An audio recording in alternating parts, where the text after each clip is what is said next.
WhatsApp नमस्कार मेरे प्यारे प्यारे दोस्तों को मेरा नमस्कार। आप सब कैसे हैं? आज हम लोग कवर करने जा रहे हैं अपनी टीजीटी पनेशिया की क्लास नंबर 71। तो बस सुनते चलिएगा। आज हम लोग स्टार्ट करेंगे फ्रॉम 321 से।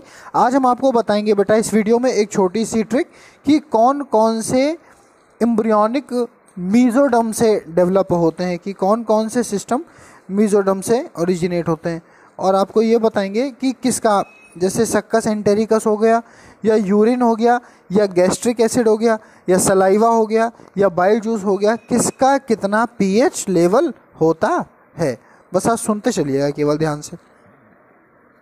तो चलो भाई पहले से स्टार्ट करते हैं। सबसे नंबर 1 321 से कि differentiation of cell occurs in stage gastrula. देखो हमने आपको बताया था कि ब्लास्टुला के बाद गैस्ट्रुलेशन में ही डिफरेंशिएशन होता है, विभेदीकरण होता है। आई बात समझ में? जो डिफरेंशिएशन होता है, विभेदीकरण होता है, वो कहाँ से होता है? गैस्ट्रुला से। चिकन का जो हैचिंग पीरियड होता है मुर्गे का, वो कितना होता है बेटा? 21 डेज। चूजे का जो हैचिंग पीरियड होता है वो कितना होता है? 21 डेज। जो इनक्यूबेटर होता है, आर्टिफिशियल इनक्यूबेटर होता है, जो मुर्गे के अंडे होते हैं, जो पोल्ट्री वाले रखते हैं इनक्यूबेटर, तो पूछ रहे हैं या बता रहे हैं कि जो उनका इनक्यूबेटर है उसका टेम्परेचर कितना होता है। तो 99 से 101 Fahrenheit, from 99 to 101 Fahrenheit. Frog का क्लीवेज कैसा होता है? होलोब्लास्टिक। फ्रॉग का क्लीवेज कैसा होता है बेटा? होलोब्लास्टिक। हम पहले भी आपको समझा चुके हैं बहुत अच्छे से सारी चीज़ें, ठीक है। फ्रॉग का जो क्लीवेज है वो कैसा होता है? होलोब्लास्टिक। अब ये जो ट्रिक हम लेके आए हैं ये बहुत बेहतरीन ट्रिक है। इसमें एक साथ आप सब कुछ तैयार कर सकते हो। ये हमने पहले भी एक बार बताई है, लेकिन ऐसे काम चलाऊ बता दी थी। आज हमने उसको पूरा अच्छे से ओपन कर दिया। तो ट्रिक का नाम क्या है? ट्रिक का नाम है बेटा BERS मीजोडर्मल। BERS mesodermal. ठीक, आई बात समझ में? ट्रिक क्या कहती है? BERS mesodermal. अब आपको समझाते हैं पहले।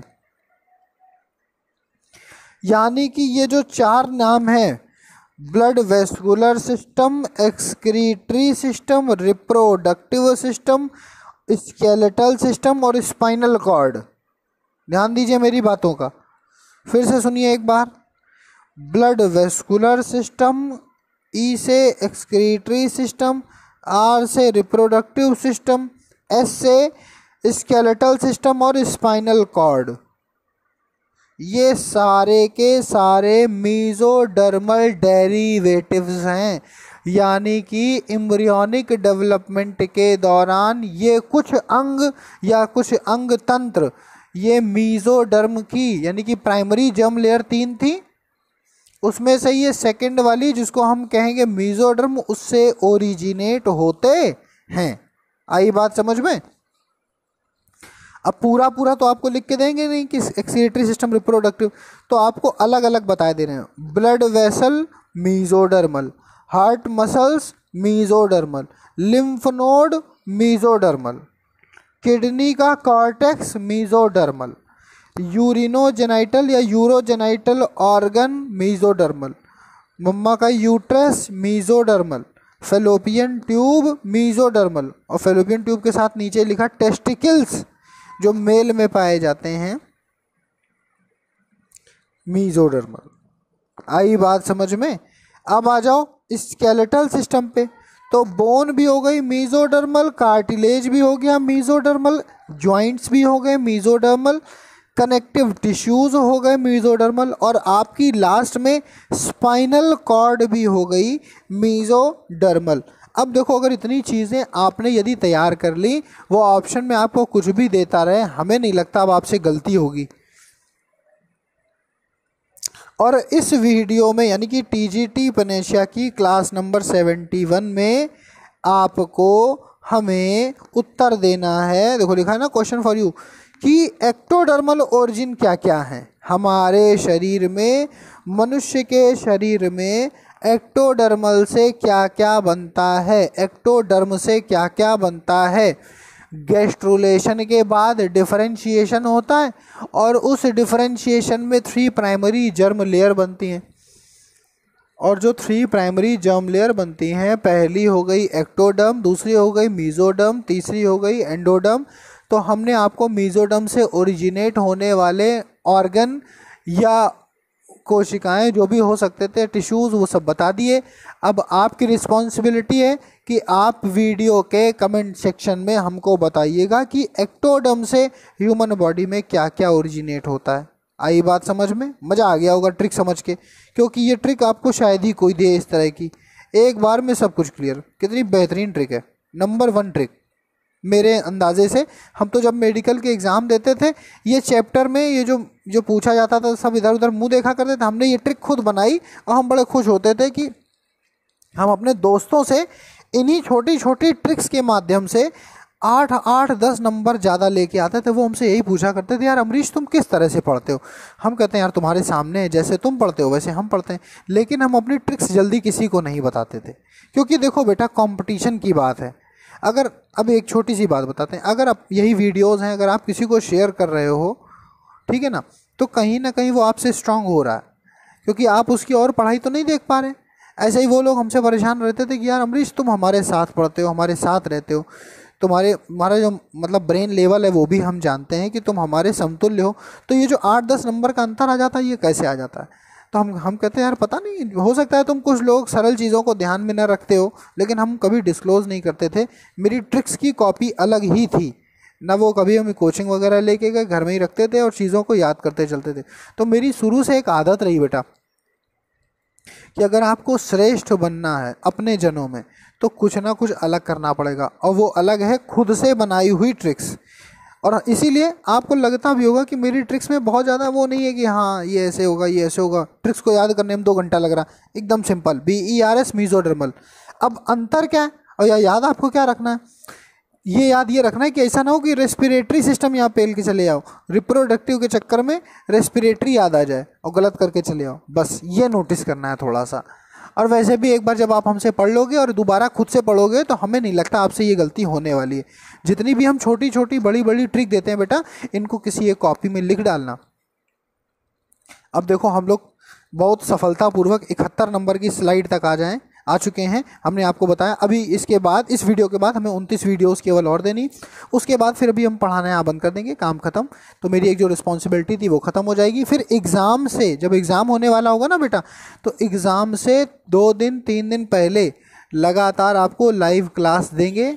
और वो लाइव क्लास जानते हो ना, जैसे हम पहले पढ़ते थे LT ग्रेड की तैयारी में, उस तरह से सीधे सीधे लाइव क्लास करेंगे। जितने नोट्स हम लोगों ने बनाए हैं, पढ़े हैं, इनका रिवीजन होगा, और उस लाइव क्लास में हम बार बार नए नए क्वेश्चन लेकर आएंगे और आपसे खूब क्वेश्चन पूछेंगे दम लगा करके।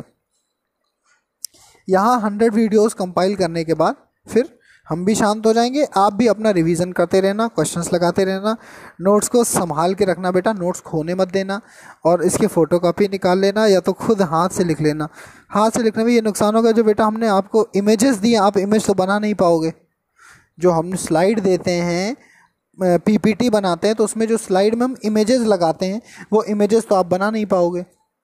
इसलिए कोशिश करना बेटा कि फ़ोटोकॉपी निकाल के एक बार ज़रूर रखना। 200-300 रुपये का खर्चा है, लेकिन कम से कम जब हमको सेलेक्ट होना है तो फिर हम ये छोटी छोटी चीज़ें नहीं देखेंगे, ठीक है ना। तो बस अच्छे से पढ़ो, मन लगा के। हम आपको जो जो मटेरियल दे रहे हैं, अब जो भी मटेरियल हम आपको प्रोवाइड करते जाएंगे, ये समझ लो वो बिल्कुल नाम के हिसाब का है, रामबाण है समझ लीजिए, तो वो आपसे मिस नहीं होना चाहिए। चलो हम अपने प्रश्न संख्या 327 पे आते हैं।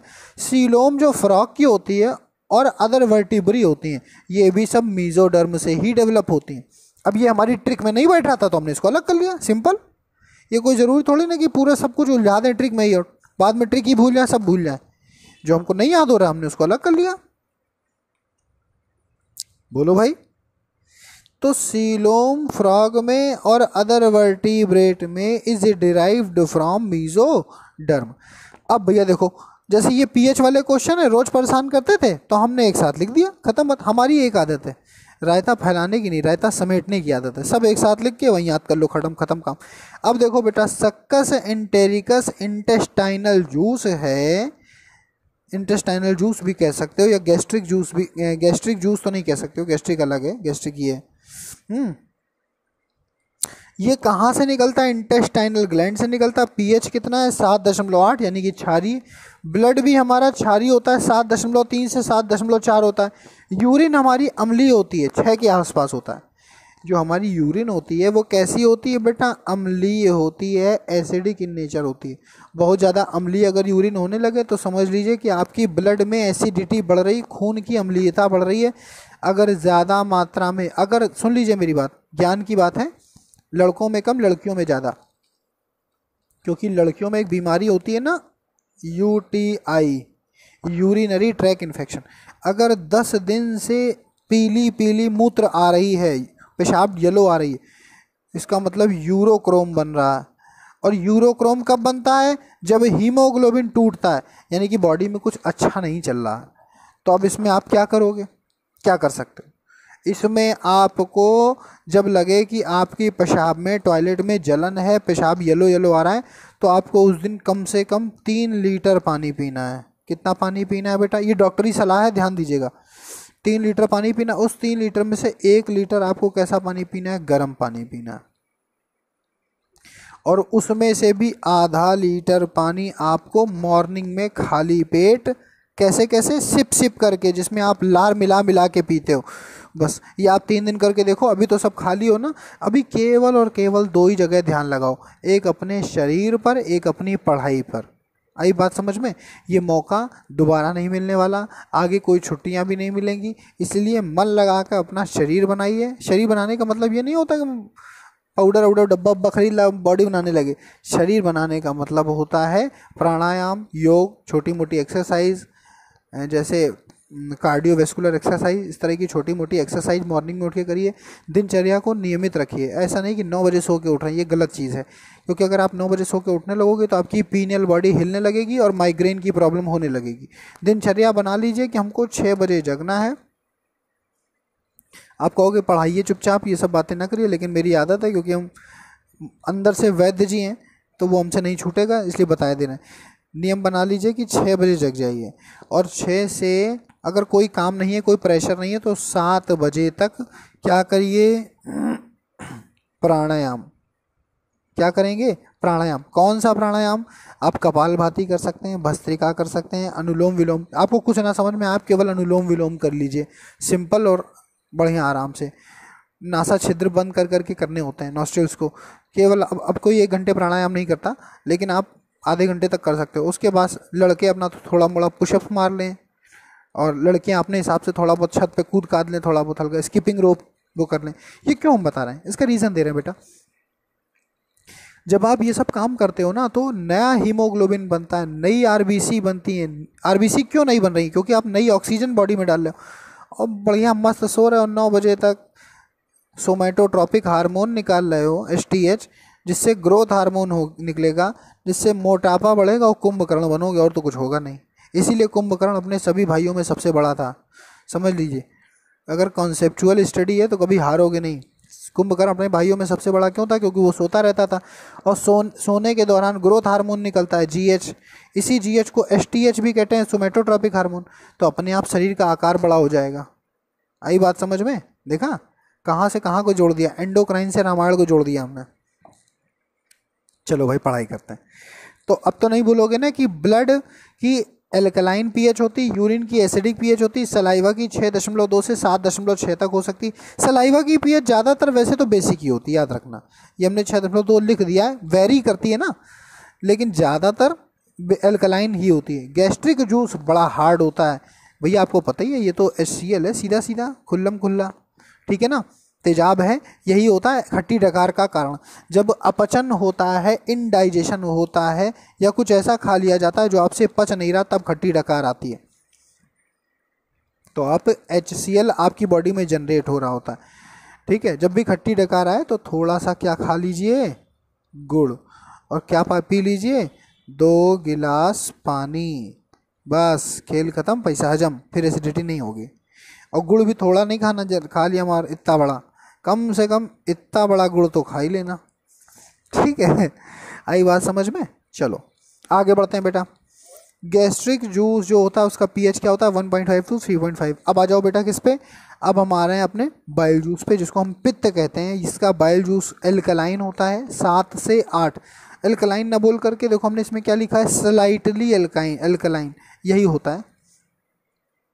ये वही बाइल जूस है, ये वही पित्त है जो लीवर के द्वारा बनाया जाता है और गाल ब्लैडर के द्वारा स्टोर किया जाता है। अब आ जाओ भैया मोस्ट इंपॉर्टेंट क्वेश्चन, बार बार पूछा जाता है कि मनुष्य के फेफड़े की वाइटल कैपेसिटी कितनी है और टोटल लंग कैपेसिटी कितनी है। तो वाइटल कैपेसिटी है 4600 ml। मनुष्य के फेफड़े की वाइटल कैपेसिटी है 4600 ml 4.6 लीटर, और टोटल लंग कैपेसिटी 5.8 लीटर यानी कि 5800 ml मिलीलीटर। भूलना नहीं, बहुत इंपॉर्टेंट क्वेश्चन है बेटा ये। ठीक, अब देखो बेटा लोग नहीं कहते सर हमको याद ही नहीं होता कि किसमें एंटीजन नहीं किसमें एंटीबॉडी नहीं। अरे यार सिंपल है, no antibody A B, no, फिर से सुनो, नो एंटीबॉडी ए बी, बस खत्म, एंटीजन में ओ लगा दो। एक याद कर लो, दूसरा अपने आप याद हो जाएगा। No antibody A B, no antigen O, खत्म काम। जय हिंद जय भारत। आगे बढ़ो। Uncontrolled growth of WBC is called leukaemia, इसी को कहते हैं ब्लड कैंसर। सुनो बेटा, मनुष्य के शरीर में RBC और WBC का एक रेशियो होता है। अगर RBC की तुलना में WBC ज़्यादा होने लगे, इंक्रीजेस, अगर RBC की तुलना में WBC ज़्यादा होने लगे तो ऐसे में उस रोगी को एक बीमारी हो जाती है जिसको ल्यूकीमिया अथवा ब्लड कैंसर कहते हैं। बार बार डायलिसिस कराना पड़ता है हर 10 दिन में, और पूरा का पूरा ब्लड खून चेंज कराना पड़ता है। एक तरफ से घुसता जाता है, एक तरफ से निकलता जाता है। ठीक है, आई बात समझ में? बड़ा खतरनाक प्रोसेस है, भगवान ने करी ये सब बीमारियां, बड़ी गंभीर बीमारियां किसी को हों। चलो भैया, और आज की क्लास का सिंपल और सबसे लास्ट क्वेश्चन 332 नंबर पे कि जो मलेरिया का जो पैरासाइट है वो ह्यूमन ब्लड में एंटर कब करता है? मलेरिया का पैरासाइट ह्यूमन ब्लड में किस स्टेज में एंटर करता है? तो दिमाग में बैठा लो, स्पोरोजोइट, स्पोरोजोइट। और आपसे एक बात और कहना चाहेंगे, खूब मन लगा के पढ़ाई करिए क्योंकि आगे की स्लाइड थोड़ी सी टफ होने वाली है। आप पूछोगे ये क्या लिख दिया, ये क्या लिख दिया, तो ऐसा नहीं है। जब तक आप पढ़ोगे नहीं तब तक आपको आगे की स्लाइड समझ में नहीं आएंगी खुद ब खुद। अभी तो ये सिंपल ढंग से हम इतनी मेहनत करते हैं इसको, ये आपको पता है बेटा, ये हम आपको 20 मिनट में पढ़ा के ख़त्म कर देते हैं। 20 मिनट भी नहीं लगता, 15 मिनट पढ़ा ख़त्म कर देते हैं। और इस एक स्लाइड को बनाने के लिए हमें कम से कम 2 घंटे चाहिए होता है बेटा, मिनिमम बता रहे हैं बेटा। एडिटिंग करते हैं वो अलग चीज़ है, पढ़ाना अलग चीज़ है, ढूंढना, छांटना, फिर ये देखना कि क्या ये क्वेश्चन कम से कम 2 बार आया, कम से कम 3 बार आया कि नहीं आया। ऐसा तो नहीं कि हम बच्चों को 1000 क्वेश्चन में कोई एक क्वेश्चन ऐसा फर्जी रखे दे रहे जो कभी नहीं आया। तो वो काम हम नहीं करना चाहते, हम सटीक प्रश्न रखने की कोशिश कर रहे हैं। ठीक है ना? तो ये वीडियो आपको कैसी लगी? थोड़ी सी ज्ञानवर्धक थी और थोड़ी सी बातें करने का मन था हमारा बीमारी से संबंधित, क्योंकि बीमारियां चल रही तो स्वस्थ रहेंगे, थोड़ी बहुत एक्सरसाइज करेंगे, जल्दी उठेंगे समय से, तो विभिन्न प्रकार के मानसिक रोगों से भी बचे रहेंगे। ठीक है, और एक छोटी सी बात और आपको बताना चाहेंगे बेटा, देखो जैसे ये हमारी मुंडी है, ये हमारा वर्टिब्रल कॉलम है, तो इधर से इड़ा नाड़ी निकली होती, इधर से पिंगला नाड़ी निकली होती, बीच से सुषुम्ना नाड़ी निकली होती। ठीक है, ये जो बीच वाली, देखो समझाते हैं थोड़ा सा आपको, ये अभी चैप्टर हम लोगों का ख़त्म हो गया, हम आपको ये इसलिए बताना चाह रहे थे बेटा। देखो थोड़ा सा हल्का सा कलर चेंज कर लें ताकि आपको समझ में। ये जो बीच वाली नाड़ी है, ये कौन सी नाड़ी है बेटा? ये सुषुम्ना नाड़ी है। इसको क्या बोलते हैं? जिसको हम लोग कहते हैं न्यूरॉन। बस समझ लो बेटा, आपकी जो ये न्यूरॉन है ना, यही आपकी इम्यूनिटी को बनाती है। ये आपकी किसको बनाती है? इम्यूनिटी। और ये कैसे शुद्ध रहेगी पता है आपको बेटा? जो आपके नासा छिद्र हैं उसमें से एक की हवा इस वाली नाड़ी पे जाती है, एक की ऑक्सीजन इस वाली नाड़ी पे जाती है, और दोनों मिलके इस नाड़ी को शुद्ध करती हैं। तब इसीलिए लोग कहते हैं कि प्राणायाम करो। प्राणायाम करने से, हल्का फुल्का योगासन करने से आपकी बॉडी में जो भी फेफड़े से संबंधित अशुद्धियां हैं, जैसे भस्त्रिका करते हैं, कपालभाति करते हैं, तो फेफड़े में बेटा कुछ भी भरा हो सब निकल जाएगा। आई बात समझ में? तो इस तरह की ये छोटी छोटी चीज़ें आप अवश्य करते रहा करिए, 5-5 10 मिनट का समय निकाल के जरूर करिए। महर्षि चरक और वाघभट्ट कहते हैं कि जिसकी जितनी उम्र होती है, जैसे मेरी उम्र हो गई 29 साल, तो हमको 29 मिनट प्राणायाम करना चाहिए। कितने मिनट प्राणायाम करना चाहिए बेटा? 29 मिनट। आई बात समझ में? कितने मिनट? 29 मिनट। तो बस ऐसे ही आप जितने जितने वर्ष के हों उतनी उतनी देर प्राणायाम ज़रूर करें। ये सब बातें हम आपसे क्यों कर रहे हैं? क्योंकि बीमारियां फैलने वाली हैं, बहुत बुरा समय आने वाला है, और समय कुछ इस प्रकार का आने वाला है कि घर के बाहर आपको लोग मरते हुए मिलेंगे, खांसते हुए मिलेंगे। तो थोड़ा सा दूरी बनाकर रखें, सुरक्षित रहें, अपने बच्चों से भी, खुद के बच्चों से भी ज़्यादा चिपके नहीं, दूरी बनाकर रखें। ठीक है ना? तो बस अच्छे से पढ़िए, मन लगा के पढ़िए। ये स्लाइड आपको कैसी लगी इसके विषय में एक बार हमको ज़रूर बताइएगा। छोटी सी स्लाइड थी, एक हमने अच्छी खासी इसमें ट्रिक कवर कर दी, सारे पीएच कवर कर दिए। तो इस वीडियो के बारे में एक बार आप ज़रूर बताना, और वीडियो के एंड में ये ज़रूर बताना कि एक्टोडर्मल ओरिजिन वाले ऑर्गन्स कौन से हैं। ठीक है ना? मज़ा आए तो बताना ज़रूर। Thank you so much, bye bye, love you all, good night.